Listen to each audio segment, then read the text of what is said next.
Waiting becomes dangerous when your desire for love grows stronger than the standards meant to protect your future.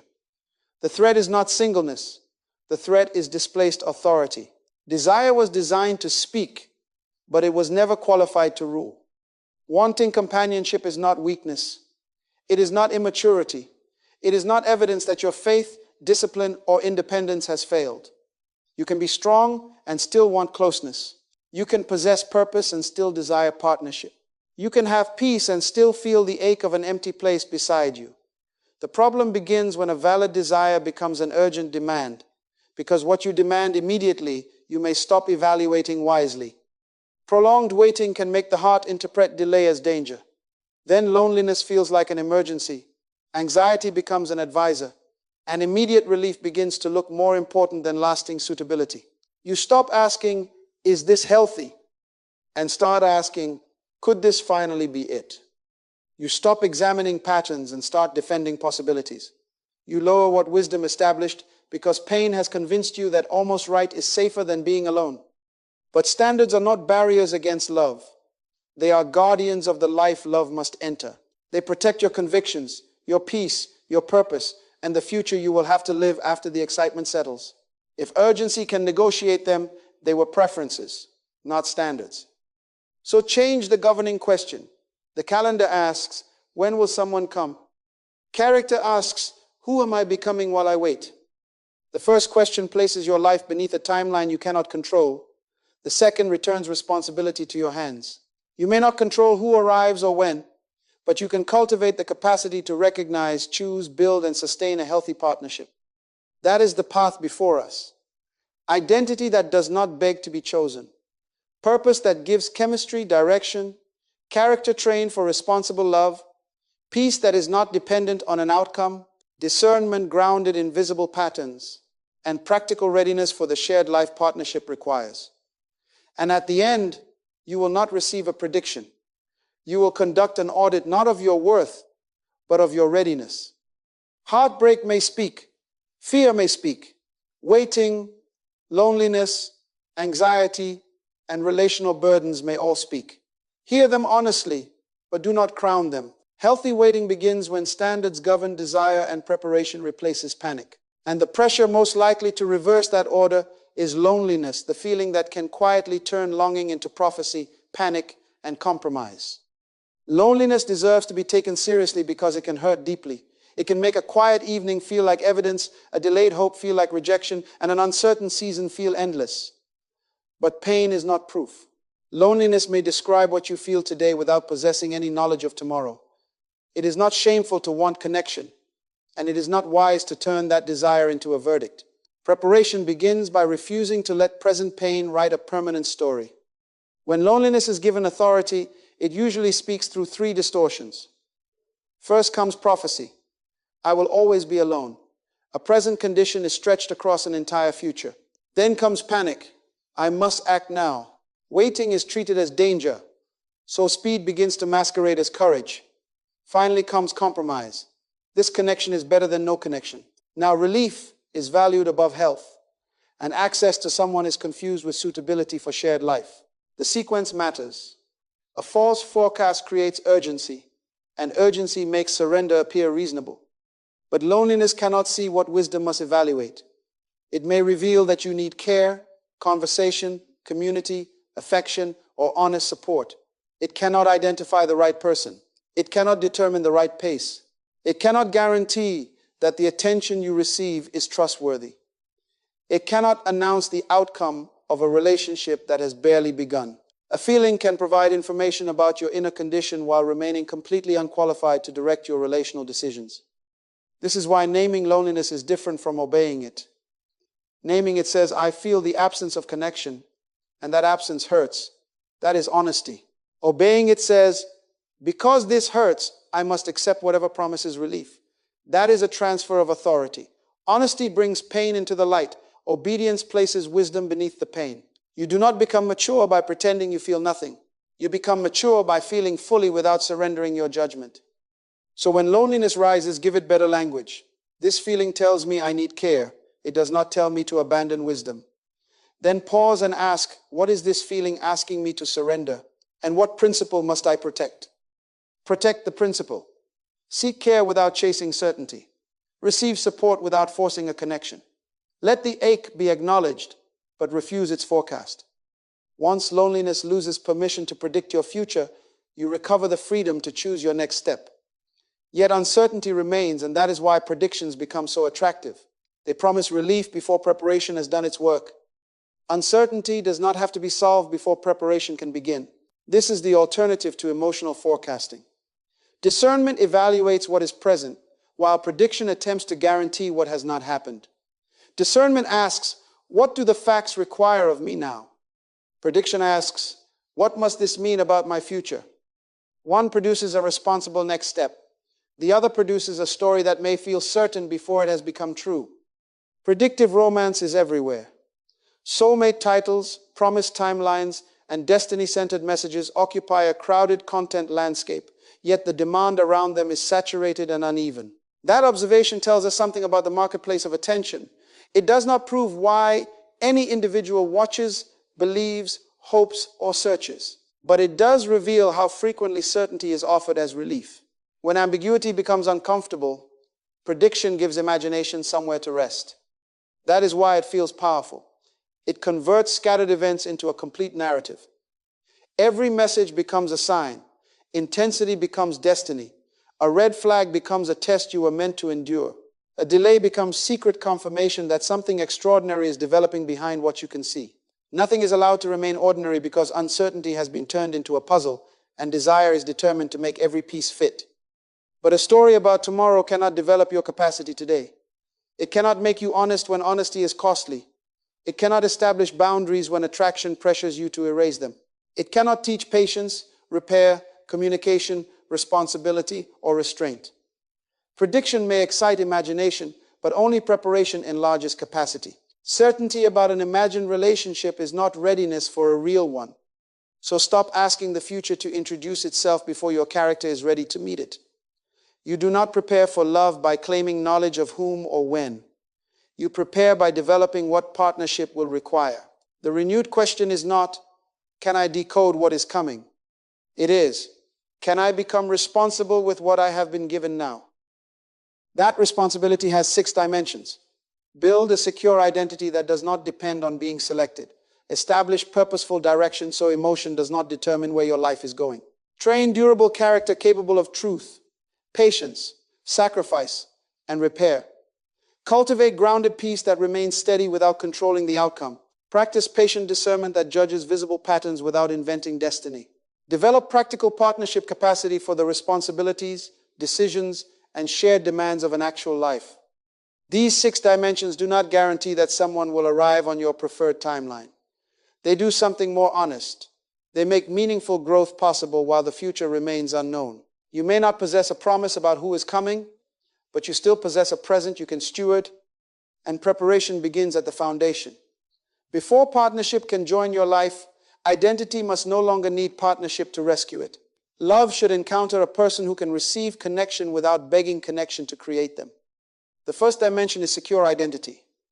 Wanting to be loved is human. Needing another person's attention to prove that you are valuable is dangerous. Desire says, I would welcome companionship. Approval hunger says, without companionship, I do not know what I am worth. One opens your life to connection. The other hands another person authority over your self-respect. When identity is outsourced, dating becomes an audition. You study what will keep their interest and edit whatever might threaten it. Agreement replaces honesty. Performance replaces presence. Boundaries become negotiable, preferences disappear, and difficult truths remain unspoken. You are no longer discovering whether 2 people can relate with integrity. You are competing to remain desirable. That is why rejection feels like erasure when being chosen has become proof of worth. If their pursuit made you significant, their withdrawal makes you feel insignificant. If their attention gave you an identity, their absence seems to take it away. Then fear controls your behavior. You tolerate what should be questioned, conceal what should be expressed, and cling to what should be released, not because the relationship is healthy, but because losing it feels like losing yourself. A healthy partnership cannot safely carry that burden. It can offer affection, companionship, encouragement, and belonging. But it cannot be responsible for deciding whether you matter. Partnership should join two identities, not manufacture either one.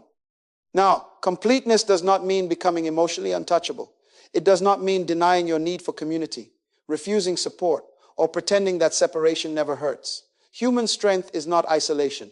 Completeness means you possess a stable center from which you can give and receive. You can need others without making one person the source of your existence. You can practice interdependence without surrendering identity. You can grieve rejection without interpreting it as a verdict on your value. So conduct an identity inventory.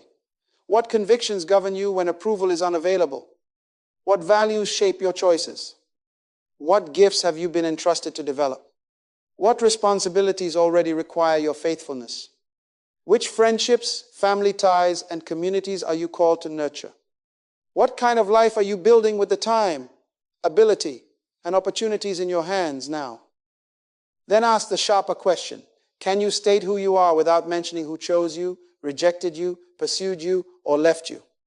If every description of yourself depends on someone else's response, your center is still located outside you. Take it back. Say, a relationship may add companionship to my life, but it cannot become the author of my value. Repeat it when attention rises and when attention disappears.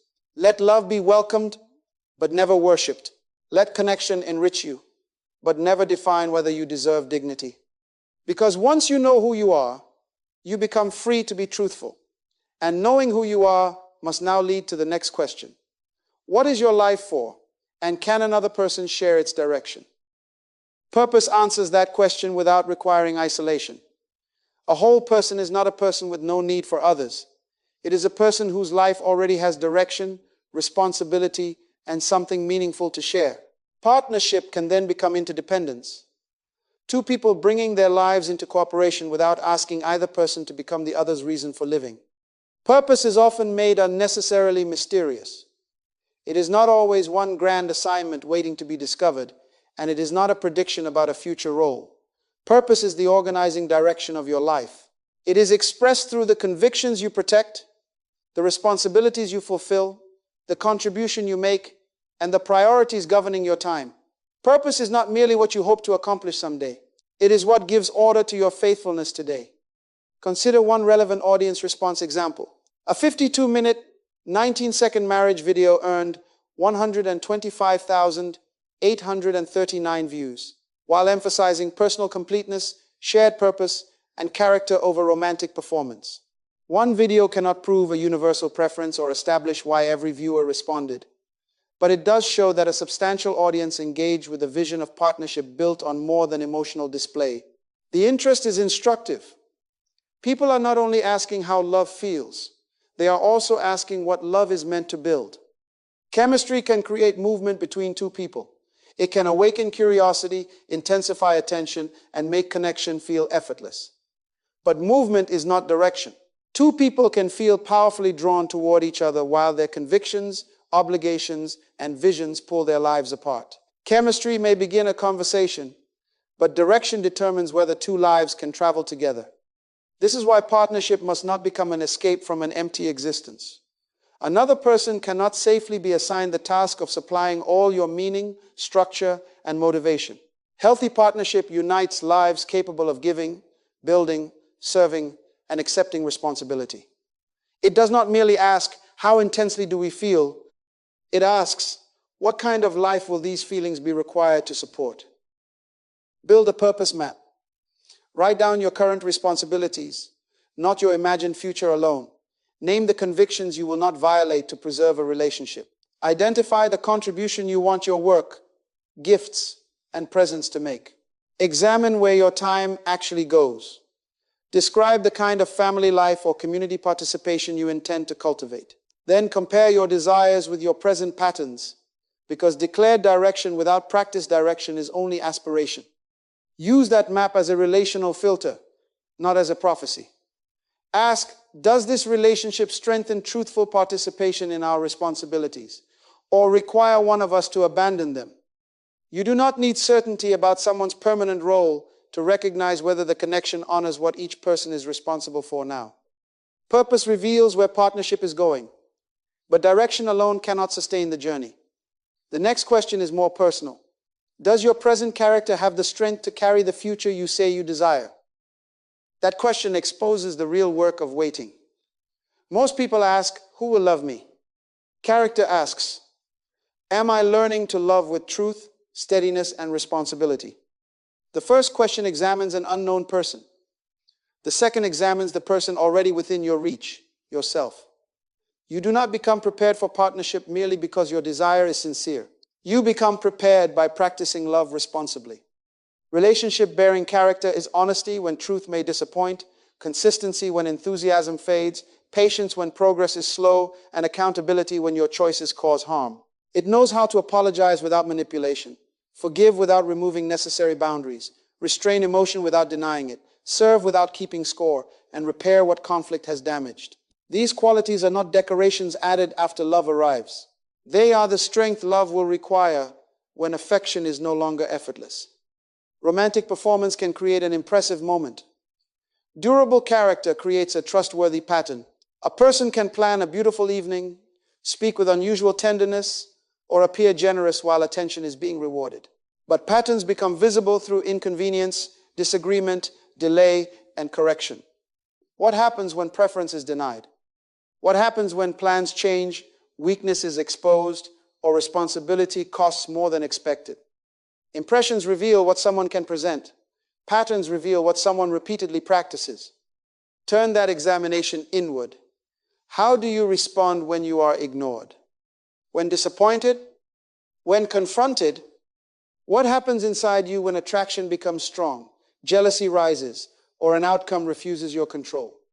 Do you punish with silence, exaggerate to gain sympathy, withdraw to provoke pursuit, or defend yourself before listening? Do you become more truthful under pressure or more strategic? Do you seek understanding or merely victory? This is not an audit of whether you deserve love. It is an audit of what your present habits would bring into it. And do not wait for dating to begin the training. Family relationships expose your patience. Friendships test loyalty and honesty. Work reveals consistency. Community places your preferences beside the needs of others. Commitments teach endurance. Ordinary promises measure whether your word can be trusted. Every setting in which another person can be affected by your choices becomes a place to practice responsible love. The future cannot safely receive from you what the present has never trained in you. So choose one repair practice now. Tell one needed truth. Keep one delayed commitment. Receive one correction without retaliation. Or make one clean apology, name what you did, acknowledge its effect, and refuse the shelter of self-defense. Do not promise transformation in the abstract. Practice it where your conduct can be observed. Waiting, then, is not empty space. It is usable time for forming truthfulness, restraint, service, and repair. Yet even trained character can be distorted when urgency governs perception. To recognize patterns clearly and respond without haste, you need more than inner strength. You need peace not as a guarantee of what will happen, but as the posture that keeps an uncertain outcome from ruling you. Peace is not knowledge of the outcome. It is freedom from being ruled by the outcome. It protects your character when desire becomes loud, preserves your standards when attention feels scarce, and gives wisdom time to speak before emotion makes a permanent decision from a temporary pressure. In the analyzed content set, peace, calm, or rest was the dominant coded promise, appearing in 42 videos. That frequency describes what the content repeatedly offered. It does not prove that peace guarantees a relationship principle, identifies the right person, or reveals the future. A common promise is still not a reliable prediction. Peace becomes useful only when it improves your ability to face reality. Do not confuse peace with passivity. Peace can wait, but it does not refuse necessary action. Do not confuse it with avoidance. Silence may feel calm, while an important truth remains unspoken. Do not confuse it with excitement or with the relief that arrives when someone finally gives you attention. And never turn an inner sense of calm into mystical certification that a person must be right. If peace becomes proof of destiny, prediction has merely changed its vocabulary. Desperation and peace produce opposite ways of seeing. Desperation compresses time. It says the opportunity will vanish unless you act immediately. It narrows attention until you notice only what supports hope and dismiss whatever requires caution. Peace expands the moment. It creates room to observe, ask, listen, and wait. It does not remove desire, it removes desire from the throne. But grounded peace must remain compatible with truth, standards, wise counsel, and visible patterns. Calm that requires you to deny inconsistency is not peace. Calm that depends on ignoring a violated boundary is not peace. Calm that disappears whenever honest questions are asked is not peace. True steadiness can survive examination because it is not protecting a fantasy. It is protecting your freedom to respond truthfully. When pressure rises, practice a pause protocol. First, delay the pressured response. Do not make haste, prove your sincerity. Second, name the facts without interpretation. What has actually been said, done, promised, or repeated? Third, name the fear. What are you afraid will happen if you slow down? Fourth, recall the standard that applies even when attraction is strong. Fifth, seek perspective from someone wise enough to value truth above your preferred outcome. Then choose the next proportionate step, not the whole future. Only the action the present evidence can responsibly support. Give yourself this replacement language. I do not need to decide the whole future today. I need to make the next truthful decision. That is peace in motion. It neither freezes nor fantasizes. It creates the space discernment requires. And once that space exists, you can examine what matters. Consistency, respect for boundaries, emotional availability, and the willingness to repair. Discernment begins where prediction ends. It does not ask imagination to guarantee a destination. It asks observable truth to guide the next step. Examine patterns over potential, consistency over intensity, and direction over declarations. Potential tells you what a person might become. Patterns show what they presently practice.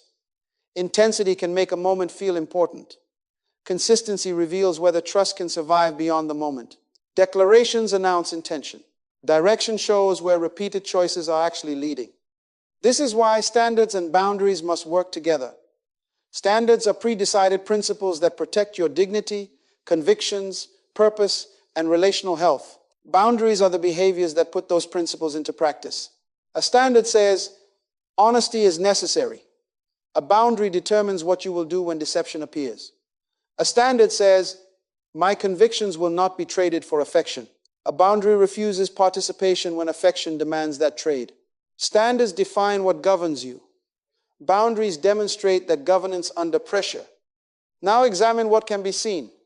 Is honesty practiced when truth is inconvenient? Is respect maintained during disagreement? Is there emotional availability, the ability to communicate, listen, and remain present without manipulation? Does the person accept responsibility for choices and consequences? How are limits treated? Is there shared direction in convictions and responsibilities? Can harm be acknowledged and repair attempted? Can the connection exist with healthy community visibility, or must it remain hidden from every trustworthy voice? And do these qualities remain consistent across time, inconvenience, disappointment, and delay? Do not answer those questions from one impressive conversation. Discernment is patient because character becomes clearer through repetition. One apology may be sincere, but a pattern of repair requires changed conduct. One promise may sound convincing, but reliability appears when words and actions continue to agree. Boundaries are especially revealing. They do more than restrict access. They expose how someone responds when desire does not receive immediate permission. If a person demands speed, secrecy, premature exclusivity, or the abandonment of your convictions, state the limit clearly. Then watch the response. Do they respect your freedom, ask honest questions, and accept an appropriate pace? Or do they punish, pressure, flatter, withdraw, accuse, or make your boundaries seem like betrayal? The limit did not create the problem. It made the response visible. Discernment cannot certify that someone is the one. It cannot promise permanence, prevent every disappointment, or eliminate all uncertainty. But it can identify whether the next step is wise, unwise, premature, or unsafe. It can tell you to proceed carefully, request clarity, create distance, seek counsel, or stop. Remember where this began. Desire becomes dangerous when it overrules standards. Standards protect your future only when they remain active beneath attraction, attention, and fear. You do not need a verdict about destiny to honor visible truth. You need courage to let evidence govern access. And once you can evaluate a connection responsibly, another question remains. What kind of daily life, practical skill, supportive community, and shared capacity would a healthy partnership actually have to enter? The answer is found in the ordinary life you are already living. Preparation is not merely imagining a ceremony, choosing colors, rehearsing vows, or constructing an ideal person in your mind. Those images require no cooperation, no inconvenience, and no repair. Shared life does. Do not prepare only for someone's arrival. Examine the life they would actually be asked to enter. Readiness becomes visible in 5 domains. Emotional honesty means you can name what you feel without making another person responsible for regulating every emotion. Relational communication means you can listen, express expectations, ask difficult questions, and address tension before resentment begins directing your behavior. Spiritual or moral practice means your convictions are exercised consistently, not displayed only when convenient. Practical stewardship means your time, money, obligations, health, and environment receive responsible attention. Healthy community means your life contains trustworthy relationships where support, correction, belonging, and contribution already exist. These domains become the working capacity of partnership. Can you discuss expectations without assuming the other person should simply know? Can you manage time and money without secrecy, denial, or continual crisis? Can you share labor without treating ordinary responsibility as a favor? Can you disagree without contempt? Make decisions without domination? Maintain commitments after emotion changes? And return after harm to acknowledge, repair, and rebuild? Attraction may draw 2 people together, but these capacities determine what daily closeness must carry. Strengthen your non-romantic relationships now. Nurture friendships. Participate in family and community with wisdom. Learn to receive counsel and to offer support. One future partner must not be forced to become your entire source of conversation, affirmation, guidance, belonging, recreation, and purpose. That is not intimacy, it is overload. Healthy partnership can become a central bond without becoming the only bond. Now identify one neglected system that would place unnecessary strain on shared life. Perhaps you avoid difficult conversations. Perhaps your schedule is chaotic, your obligations remain unmanaged, or conflict makes you disappear emotionally. Do not condemn yourself with the discovery. Repair the system. Schedule the conversation. Organize the calendar. List the obligations. Practice remaining present during disagreement. Choose one first action small enough to begin and clear enough to repeat. Readiness is not perfection. It is not a technique for earning love, and it cannot force partnership to arrive. It is responsible stewardship of what can be developed while the future remains uncertain. You are not proving that you deserve to be chosen. You are training your present life to carry responsibility with greater truth and strength. So gather the questions. Is your identity stable? Does your purpose have direction? Is your character being trained? Can your peace survive uncertainty? Does your discernment follow visible patterns? Can your daily life support shared responsibility? These are not measurements of worth or predictions of timing. They are the material of the final readiness. Audit the questions that turn waiting from fantasy into a repeatable practice of faithful preparation. The audit begins by changing the scorecard. You are not measuring whether love has appeared. You are measuring whether wisdom is governing the life you have now. Move from prophecy to preparation, from panic to peace, from performance to character. Move from seeking rescue to building shared purpose, from trusting intensity to examining consistency, from rehearsing fantasy to practicing stewardship. This is the governing transformation. Stop trying to decode the future and become trustworthy with the present. Ask yourself 6 questions. Is my identity stable when attention is given, withheld, or withdrawn? Is my life moving with purpose or waiting for a relationship to supply direction? Is my character trustworthy under pressure, especially when honesty, patience, or responsibility cost me something? Can I pause in peace when desire demands an immediate answer? Do I evaluate visible patterns honestly, even when the truth challenges what I want? Is my daily life prepared for shared responsibility through its habits, commitments, relationships, and capacity for repair? Answer without performance. Answer without condemnation. This audit is not a verdict on your worth. It is not a calendar predicting when partnership will arrive. It is not a bargain in which improvement obligates life, another person, or God to reward you romantically. Readiness is not leverage over the future. It is responsibility within the present. Choose the weakest area, not the most flattering one. Then give growth a practical form.